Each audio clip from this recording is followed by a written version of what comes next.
الحمد لله نحمده ونستعينه ونستغفره ونؤمن به ونتوكل عليه ونعوذ بالله من شرور أنفسنا ومن سيئات أعمالنا من يهده الله فلا مضل له ومن يضلله فلا هادي له ونشهد أن لا إله إلا الله وحده لا شريك له ونشهد أن سيدنا ومولانا محمدا عبده ورسوله أما بعد فأعوذ بالله من الشيطان الرجيم بسم الله الرحمن الرحيم إلا تنصروه فقد نصره الله إذ أخرجه الذين كفروا ثاني اثنين إذ هما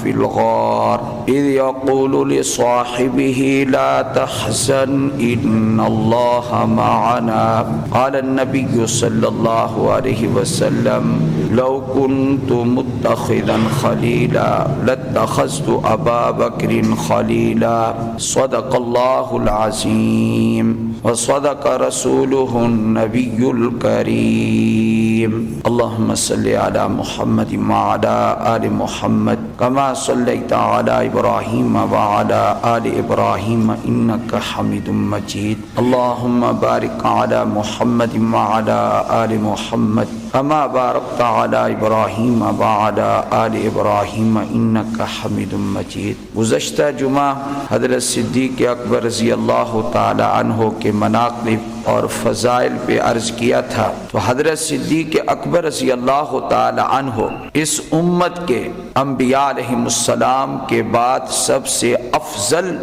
البشر ہیں. نبیوں کے بعد اللہ تعالیٰ نے حضرت صدیق اکبر رضی اللہ تعالی عنہ کو نبی اکرم صلی اللہ علیہ وآلہ وسلم کا نسب میں بھی رشتہ دار بنایا ہے. جو دامادی کا تعلق ہے اس کے علاوہ بھی آپ ان کے رشتہ دار ہیں. آپ علیہ السلام کا نسب پڑھتے جائیں تو چھٹے نمبر پر مرہ بن کعب آتے ہیں. تو مرہ کے اندر جا کر حضرت صدیق اکبر رضی اللہ تعالی عنہ حضور اکرم صلی اللہ علیہ وسلم سے مل جاتے ہیں. اللہ تعالیٰ نے پھر اور رشتہ داری قائم فرما دی اور وہ یہ کہ عرش معلیٰ سے اللہ نے فیصلہ کر دیا کہ صدیق کی بیٹی عائشہ الصدیقہ رضی اللہ تعالی عنہا کا اللہ پاک نے انتخاب فرمایا اور وہ رشتہ اللہ نے منتخب کر کے جبریل علیہ السلام کو بھیجا اور نبی کریم صلی اللہ علیہ وآلہ وسلم کو اطلاع کی ہے کہ اللہ تعالی نے آپ کے لیے صدیق اکبر کی بیٹی کو چن لیا ہے. تو دامادی کا رشتہ بھی قائم ہو گیا. اس لیے آپ کی رشتہ داری حضرت صدیق اکبر کے ساتھ اور صدیق اکبر کی آپ کے ساتھ رشتہ داری دوہری ہے.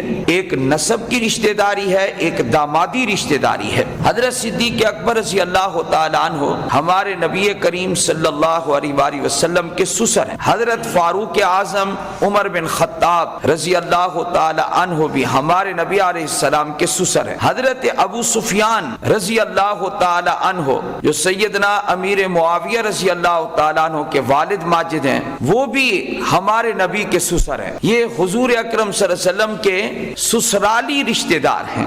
اس سرزمین پر, پاکستان کی سرزمین پر ایسے بدبخت قسم کے لوگ پھر رہے ہیں. اللہ تعالیٰ کی مرضی ہے وہ پھر رہے ہیں. زمین پھٹتی نہیں کہ وہ نیچے دب جائیں اور مر جائیں. جو حضور کے جو سسر ہیں ان کو بھی گالی دیتے ہیں انا للہ و انا الیہ. اور جو الیکشن لڑنے والے لوگ ہیں انہوں نے ان سے بھی بنا کے رکھنی ہے. ان کا مذہب اسلام سے کوئی غرض نہیں ہے. ان کا مذہب الیکشن ہے, ان کا مذہب ووٹ ہے, ان کا مذہب سیٹ ہے. ان کا مذہب ہے کہ کچھ پیسہ خرچ کر دو, سیٹ حاصل کر لو, پھر پاکستان کے خزانوں کو لوٹو. ان کو مذہب سے کوئی غرض نہیں ہے. کوئی صدیق کو گالی دے ان کو کوئی درد نہیں ہے. کوئی اما عائشہ کو گالی دے ان کو کوئی درد نہیں ہے.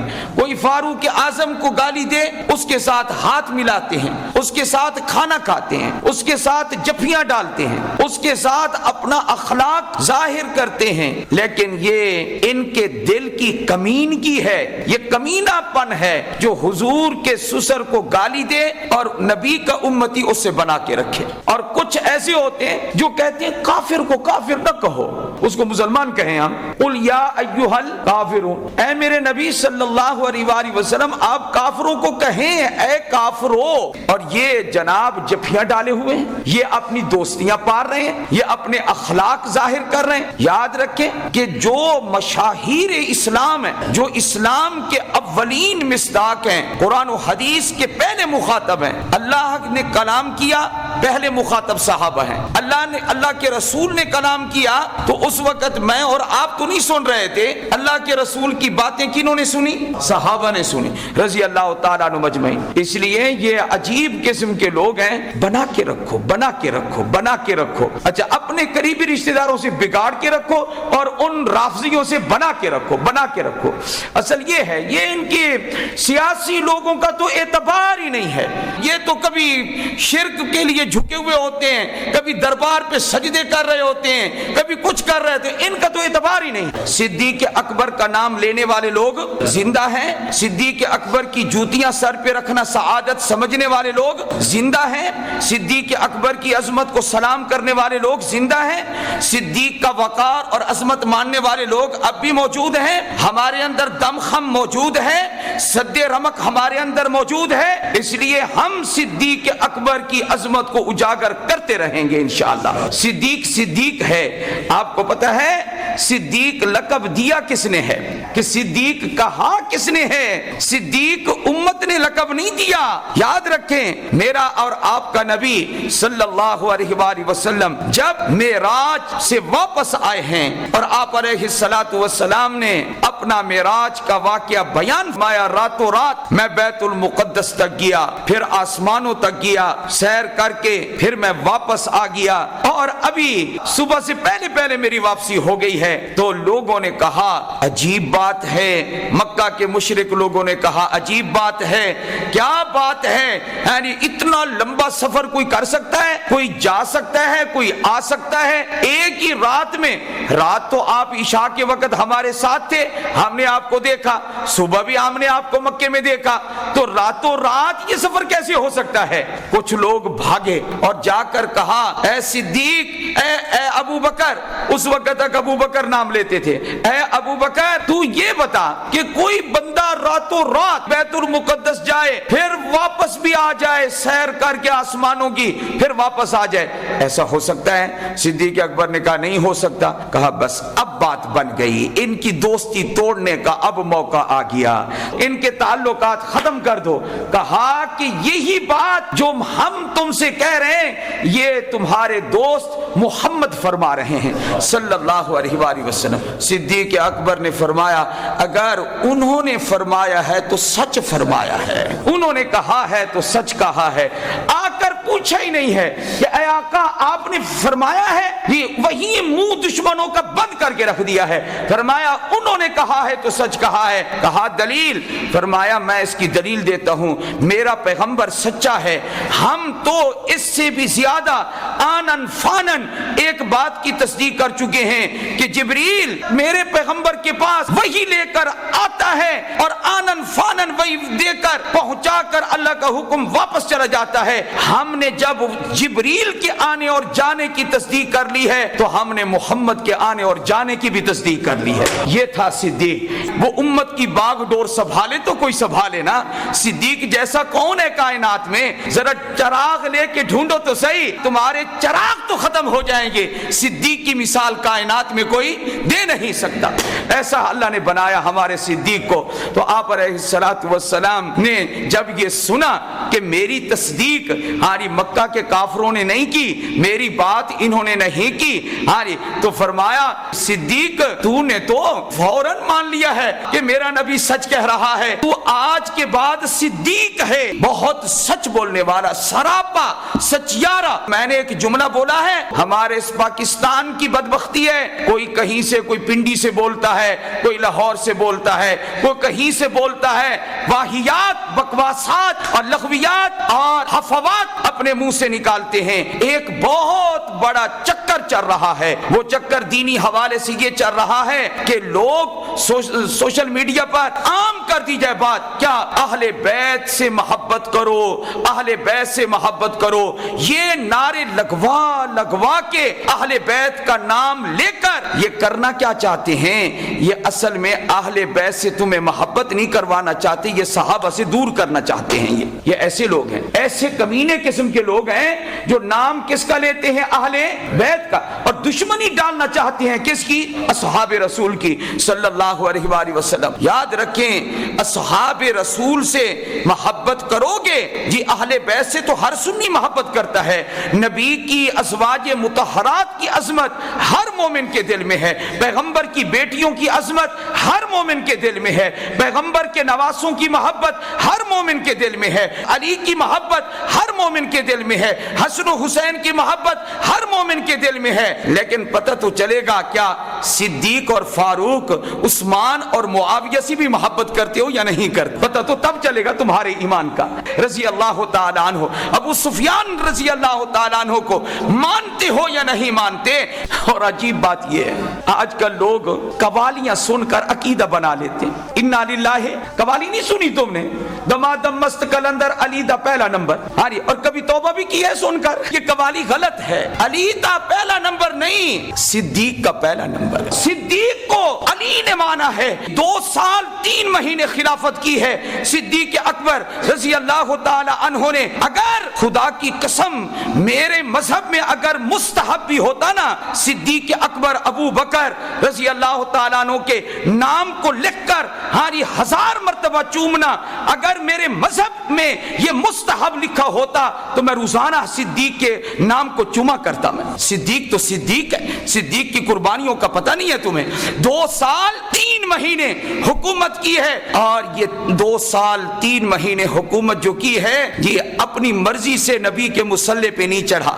یہ مصلی کس نے حوالے کیا تھا؟ اپنا مصلی، اپنی مسجد، اپنا پاک مصلی، امام الانبیاء نے اپنا پاک مصلی اور اپنی نیابت اور اپنی خلافت کی طرف اشارہ کرتے ہوئے نبی اکرم صلی اللہ علیہ وآلہ وسلم نے فرمایا، جب آپ مرض الوفات میں چل رہے تھے، آپ کے آخری ایام چل رہے تھے، تو آپ علیہ السلام نے مجھے 2 باتیں کبھی نہیں بھولتی۔ نمبر 1، آپ کمال کا عدل فرماتے تھے، سب کہو سبحان اللہ۔ ہمارے نبی کمال کا عدل فرماتے تھے، کمال کا عدل فرماتے تھے۔ پاکستان میں ظلم ختم ہو جائے، عدل آ جائے تو پاکستان امن کا گہوارہ بن جائے گا، لیکن یہاں ایسا ہوگا نہیں، اس لیے کہ سسٹم خراب ہے، نظام خراب ہے، ایسے لوگوں کے ہاتھ میں ہے جو کبھی اس کا نظام درست نہیں ہونے دیں گے۔ یہ کبھی مذاکرات سے نہیں، یاد رکھو یہ نظام جب بھی درست ہوگا قربانیوں سے درست ہوگا، مذاکرات سے کبھی بھی درست۔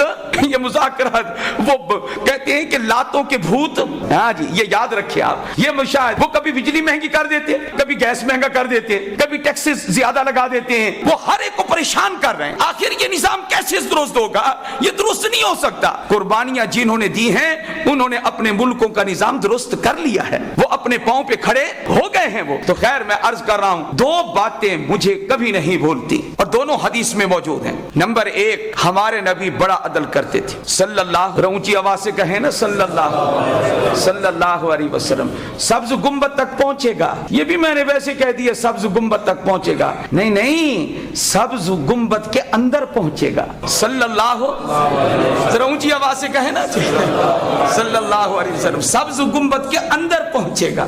اور بات یہ نہیں ہے کہ کوئی درود پاک پڑھنے والا کوئی میرے نبی پہ احسان کر رہا ہے، نہیں، میرے نبی کو ضرورت نہیں ہے، کیونکہ اللہ کی رحمت ہر وقت چھم چھم کر رہی ہے، ہر وقت برس رہی ہے، ہر وقت رحمتیں نازل ہو رہی ہیں، میرے نبی کو ضرورت نہیں ہے صلی اللہ علیہ وسلم۔ میں یہ بھی نہیں کہتا کہ وہ فضیلت حاصل کرنے کی نیت وہ کر لو کہ 1 مرتبہ درود پڑھو گے تو 10 رحمتیں نازل ہوں گی، 10 گناہ کی مٹیں گے، 10 درجے آپ کے بلند ہوں گے، یہ بھی ہے، یہ حدیث میں ہے، اس کا انکار نہیں۔ اس کے ساتھ ایک اور بات میں جب سوچتا ہوں تو میں حیران ہو جاتا ہوں، وہ کیا کہ جب بندہ درود پڑھتا ہے فرشتے اس درود کو حضور اکرم صلی اللہ علیہ وسلم تک لے جاتے ہیں۔ کیا میری اور آپ کی اتنی اوقات ہے کہ پیغمبر کی مجلس میں ذکر ہو جائے؟ کبھی کہ سوچا بھی ہے؟ آپ حضرات نے کبھی اس پہلو پہ سوچا ہی نہیں ہے؟ کوئی اوقات ہے، کوئی ہماری اوقات ہے؟ نبی کے قدم، سبحان اللہ، نور الدین زنگی، ابھی ہمارے ایک بزرگ استاد فرما رہے تھے، وہ کہہ رہے تھے کاش حضور کے قدموں کو بوسہ دینے کی سعادت ہمیں نصیب ہو جاتی، یہ کہہ رہے تھے۔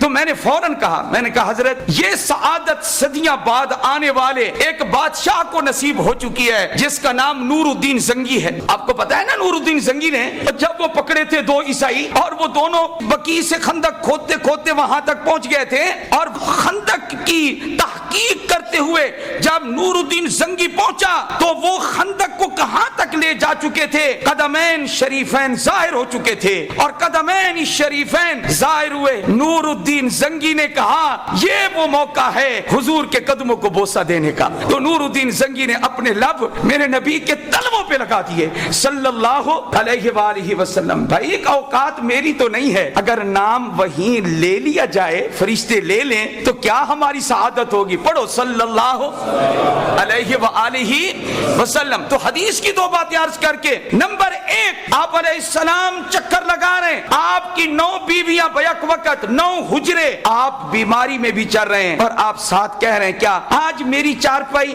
مجھے منتقل کرو، فلاں بیوی کی باری ہے، آج ادھر لے جاؤ۔ اللہ اکبر۔ مرض الوفات میں بھی آپ کہتے ہیں مجھے ادھر لے جاؤ، کہیں بے انصافی نہ ہو جائے، آج ادھر لے جاؤ، میں نے وہاں رہنا ہے۔ یہ ہمارے نبی کا کتنا بڑا انصاف ہے۔ لیکن جب آپ علیہ السلام کو بخار بہت زیادہ ہو گیا، نقاہت بہت زیادہ ہو گئی، تو آپ علیہ السلام نے تمام بیویوں کی طرف پیغام بھیجا، آؤ میری ایک بات تو سنو۔ فرمایا اب میں چکر نہیں لگا سکتا، ایک ایک کے پاس نہیں جا سکتا، میں نہیں جا سکتا، ایک ایک کے گھر میں میں نہیں جا سکتا، اگر تم مجھے اجازت دو تو میں یہ اپنے ایام عائشہ کے گھر میں گزار لوں۔ مجھے بتاؤ یہ ہمارے نبی کا عین انصاف ہے یا نہیں؟ خدا کی قسم ہمارے نبی جیسا کوئی نہیں، اس کائنات میں کوئی نہیں، ہم سارے حضور کے غلام صلی اللہ۔ فرمایا تم مجھے اجازت دو میں عائشہ کے پاس گزار لوں۔ سب نے کہا آپ عائشہ کے پاس گزار لیں۔ آپ علیہ السلام کی حضرت ام المومنین نے جو ڈٹ کے خدمت کی ہے، یہ میری ماں عائشہ کے حصے میں آ گئی صلی اللہ